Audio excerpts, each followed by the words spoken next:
ഇങ്ങനത്തെ പണികളൊക്കെ കഴിഞ്ഞിട്ട് നമ്മളിങ്ങനെ ഇരിക്കുന്ന സമയത്താണ് കേട്ടോ രാജ്യമ്മയുടെ വിളി വന്നത്.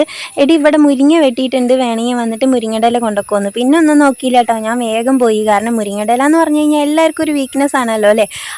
നമുക്ക് അങ്ങനെയാണ് കേട്ടോ, എല്ലാവരുടെയും ഇത് പിന്നെ ഇപ്പോൾ നമുക്ക് പറയാൻ പറ്റില്ലല്ലോ, ഓരോരുത്തർക്കും ഓരോ പോലെ ആയിരിക്കും.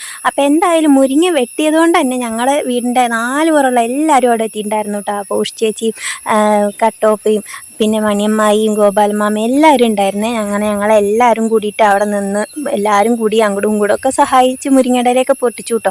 അപ്പോൾ ഇപ്പുറത്തെ സൈഡിലേക്ക് വീണത് വളരെ കുറവായിരുന്നു.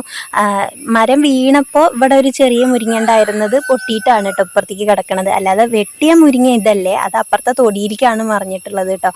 അങ്ങനെ ആ ഇതിൽ കിടക്കണം, ഇത് എങ്ങനെ പറിക്കും എന്നിങ്ങനെ ആലോചിച്ച് നിൽക്കുകയായിരുന്നു ഞങ്ങൾ. കാരണം ആ തൊടിക്ക് കിടക്കുക എന്നുള്ളത് നമ്മളെപ്പോലുള്ളവർക്ക് കുറച്ച് ഇമ്പോസിബിൾ ആയിട്ട് തോന്നുന്ന കാര്യമായിരുന്നു കേട്ടോ.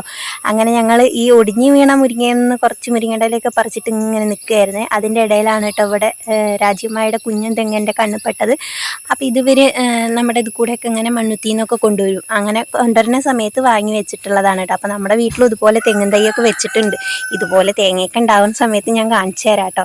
അങ്ങനെ അവരെയൊക്കെ കുറച്ച് നേരം നോക്കുന്നത്. പിന്നെ തെങ്ങ് പ്ലാവ് ഇതൊക്കെ വെച്ചിട്ടുണ്ട് കേട്ടോ. അപ്പോൾ പന്നിക്കുട്ടന്മാരെ ശല്യം ഉള്ളതുകൊണ്ട് തന്നെ രാജ്യമായി ഇവിടെയൊക്കെ ഫുള്ള് ആ ഒരു പച്ച നെറ്റൊക്കെ വലിച്ച് കെട്ടിയിരിക്കുകയാണ് കേട്ടോ. അതുകൊണ്ടാണ് ഇപ്പോൾ ഇതൊക്കെ ഇങ്ങനെ നിൽക്കണത്.